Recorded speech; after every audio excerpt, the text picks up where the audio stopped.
The ships named USS Enterprise, or just Enterprise, have a long history in Star Trek, but the Star Trek franchise also does enjoy blowing the iconic ship up at every chance it gets sometimes. I mean, seriously, they don't grow on trees. Everyone has their favorite USS Enterprise, whether it be the Galaxy-class D, the original taken out by Captain James T. Kirk, or the ever-so-dashing Odyssey-class USS Enterprise-F. This video will dive into what really happened to all of Star Trek's Enterprises. So get ready. This is a good lore dive and something we've wanted to do for ages.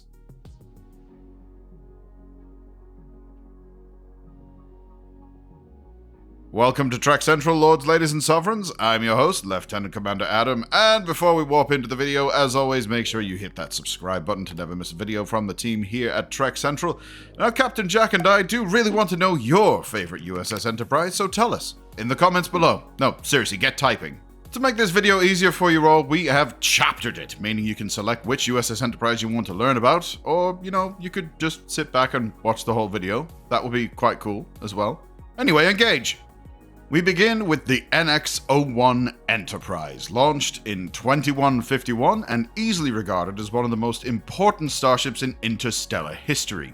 It was very important for humanity as it was the culmination of the NX project, the first Warp 5 starship. This Enterprise was crucial in making first contact with many species that would later become a part of the United Federation of Planets. The ship and its crew made history by being the first Earth ship to visit the Klingon homeworld, a record that would not be broken until 2257. After being under Captain Jonathan Archer's command for 10 years, the Enterprise was retired in 2161 to make way for a new, more advanced starship designs. Before this, the ship was heavily refitted to feature a brand new secondary hull, thus making the design look closer to future incarnations of the Starship Enterprise. In the main Star Trek canon, it's unknown how the NX-01 participated in the Earth-Romulan War, but still, it would later be turned into a museum ship, and by the 25th century it was housed in the Starfleet Fleet Museum on Anthem Prime.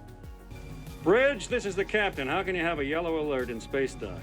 Sir, someone is stealing the Enterprise. I'm on my way.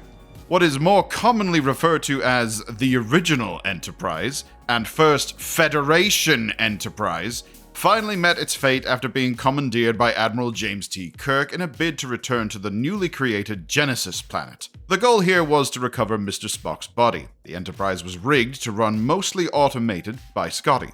Unfortunately for the senior officers who stole the Enterprise, however, they encountered a Klingon bird of prey that was also stalking the Genesis planet. Under the command of Commander Krug, the Klingon ship attacked the Enterprise and disabled the ship. Faced with no other choice, Kirk set the auto-destruct sequence on the Enterprise and abandoned ship, transporting to the surface of the Genesis planet. The Enterprise would self-destruct, taking with it the Klingon boarding party. What was left of the famous USS Enterprise, which had done so much in the name of Starfleet and the Federation, fell from orbit and streaked across the planet's atmosphere as it broke apart. It was a rather impressive scene, really. At the time of its destruction, the Enterprise had surpassed its designer's original projected 18-year endurance by over 22 years. Truly an iconic starship indeed.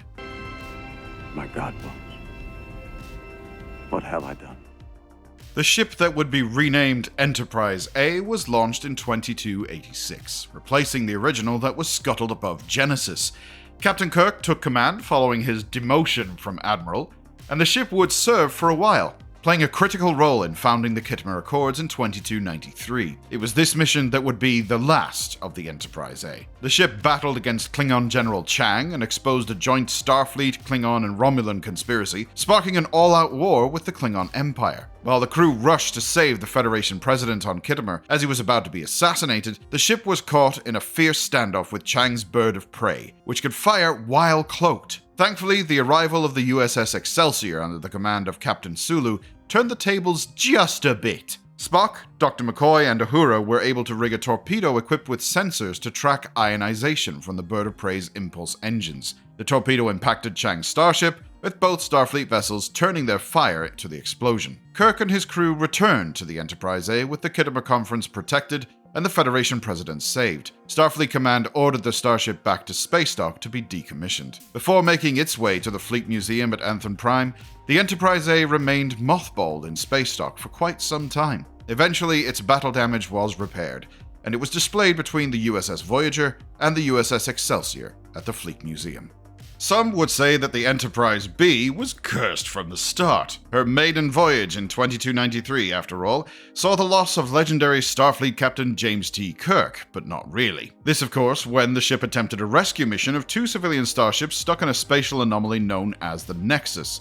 The Excelsior-class ship would then go on to make the Enterprise name proud, but some would still regard it as the forgotten Enterprise of the Federation lineage. We recently released a full video about the Enterprise-B on the Trek Central YouTube channel. You should watch that one, especially if you want to learn more about the starship's extended stories. The final years of the Enterprise-B were still eventful, and by 2320, Demora Sulu had left command of the starship and had been replaced by Captain Thomas Johnson Jr. Under Johnson's command, the starship found itself patrolling the Cardassian border. Thankfully, the ship was able to render assistance to Bajoran refugees in 2328, when the Cardassians annexed the planet of Bajor. The following year, the Enterprise-B was lost in deep space. This was following the crew contracting an unknown infection. There were conflicting reports of what happened to it. Some records indicate the ship was attacked and engaged by 2 hostile battleships, a Klingon L-24 class and a Romulan Z1 class in the Triangle Sector, but due to the heavy battle damage, the Enterprise-B was lost in space.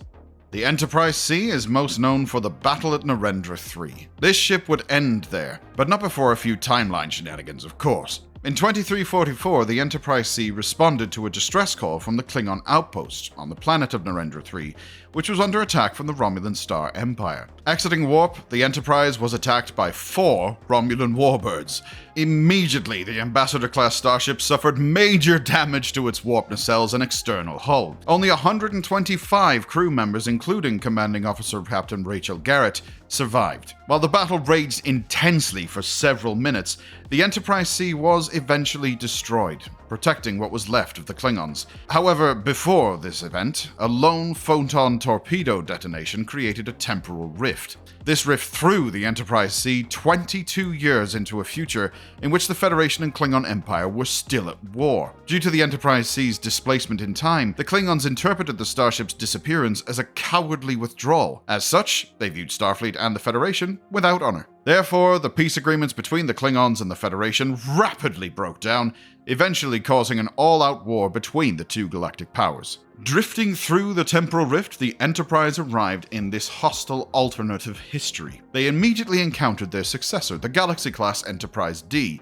under the command of Captain Jean-Luc Picard. Both crews realized the Enterprise-C had to be destroyed in the Battle of Narendra 3 to protect the future. While the Enterprise-D took on 3 Klingon warships, sustaining critical damage, the Enterprise-C finally made it through the temporal rift, resetting the alt-timeline history. Arriving back in 2344, the Enterprise-C returned at the same time it had left. Therefore, engaging the Romulans again, it was eventually destroyed due to the warbirds' overwhelming firepower. The Enterprise sacrificed itself to protect the Klingon outpost, which impressed them. Ultimately, the Enterprise-C's short-lived battle reinforced the relationship between the 2 powers. The result was an alliance of peace that would last many decades into the future. However, what complicated matters later down the line was the Enterprise-C's survivors. Lieutenant Tasha Yar, who had transferred from the alt-timeline Enterprise-D, survived but was captured by the Romulans. She was held prisoner inside a Romulan prison camp where she would give birth to a half-Romulan daughter named Sela. Due to the destruction of the Enterprise-C, Starfleet did not commission another USS Enterprise for nearly 2 decades. This changed in 2363, with the arrival of the Galaxy-class USS Enterprise-D. After 7 years of exploration, first contacts, and major engagements, the Galaxy-class Enterprise-D would meet its first fate above the planet of Viridian 3 in 2371. The starship engaged in battle with a Klingon bird of prey, commanded by the Duras sisters. Unfortunately, due to their earlier tampering with Chief Engineer Geordi LaForge, the Klingons had access to the Enterprise's shield modulation, which allowed them to bypass the ship's defenses. The Battle of Viridian 3 claimed both ships. With their initial tactical advantage, the Klingons caused critical damage to the Enterprise-D as the ship's magnetic interlocks were ruptured. Sadly, the crew did not have time to repair that damage because a coolant leak began, leading to an unavoidable warp core breach. Evacuations began, and everyone was safely moved to the saucer section. Commander William Riker, who was in command of the Enterprise-D at the time, ordered the ship to separate and clear the blast radius. Sadly, the saucer section was caught in the warp core breach shockwave and knocked into the atmosphere of Viridian 3. Thankfully, auxiliary systems were rerouted to the saucer section's lateral thrusters, and the ship was successfully crash-landed into the surface of the planet, with only minimal casualties. The USS Farragut, a Miranda-class ship and an Oberth-class ship, eventually rescued the ship's crew. Eventually, the Enterprise-D was retrieved, repaired, and rebuilt as a personal project by Geordi LaForge, who took command of the Fleet Museum. LaForge spent 20 years restoring the Enterprise-D using parts from the USS Syracuse to rebuild the destroyed secondary hull. The extensive damage sustained during the saucer section crash landing was also repaired, leaving only minor cosmetic damage. Thankfully, LaForge's work proved useful. When the Borg crisis kicked off, the ship was pressed into an emergency return to action in 2401. Admiral Jean-Luc Picard and the original USS Enterprise-D crew boarded the recently finished ship and used it against the Borg Queen's cube, successfully defeating her and saving the day one last time. Finally, after this, the Enterprise-D would retire once and for all at the Fleet Museum in 2402. The D would stand proud alongside her ancestor, the Enterprise-A. Later in this year, the Titan A would be rechristened as the USS Enterprise-G in honor of the Enterprise-D and her Galaxy-class command crew. Take care of her, Geordi. Yes, sir. After all, she's always taking good care of us. Officially, the fate of the Enterprise-E remains unknown. It's heavily implied in Star Trek Picard Season 3 that some sort of incident put the ship out of action. During the Borg crisis, Commodore Geordi LaForge refers to Admiral Jean-Luc Picard's crew's inability to use the Enterprise-E, and Mr. Worf replies by saying, "That was not my fault." The Odyssey-class USS Enterprise-F succeeded the Enterprise-E, with it being launched in 2386. The fresh and sleek starship served for 15 years, under several captains. However, the starship systems were severely damaged during the Monfet Gambit. This was a rescue effort for Raelian refugees on Fenton 4. Unfortunately, Starfleet had no choice but to put the Enterprise-F up for early decommission. As the fleet flagship, though, the Enterprise-F took part in the events of Frontier Day in 2401. The starship was under the command of Admiral Elizabeth Shelby. Unfortunately, the Borg collective situation kicked off here, and the Borg assimilated Shelby and the Enterprise-F's crew, with Shelby being killed on the bridge. Compromised and under the control of the Borg, the Enterprise-F took part in the attack on Sol Station and prepared to fire on Earth. Thankfully, though, the crew of the recently relaunched Enterprise-D defeated the Borg Queen, and the Enterprise-F and the surviving Starfleet ships were released from Borg control. Following this, the USS Enterprise-F was indeed decommissioned as planned. It would be replaced in 2402 by the USS Enterprise-G. Officially commissioned as the USS Titan A in 2396, this was the fourth Federation starship to bear the name Titan. However, in 2402, the ship was rechristened Enterprise-G and would be commanded by Captain 7 of 9. The ship would be the 8th Federation starship to bear the name Enterprise, and the renaming was in honor of the command crew of the USS Enterprise-D, who played a crucial role in the Borg crisis of 2401. We know that the Enterprise-G was active in the 25th century under the command of 7 of 9, and perhaps one day we'll learn more about this ship, as I'm sure it will have quite the legacy. So that's the brief history of what happened to every Starship Enterprise in canon. As we end this video, we remind you to answer our question at the start. Which USS Enterprise is the best one? No, seriously, get commenting. We want to hear why you think it's your choice, not just it's nice. If you want to keep up to date on all the latest Star Trek news, lore, and more, then make sure you hit that subscribe button so you never miss a video from the team here at Trek Central, and you can also follow us on social media or join our community Discord server. But for now, I've been Lieutenant Commander Adam. Thanks for watching, and we'll see you next time. Live long and prosper, my friends.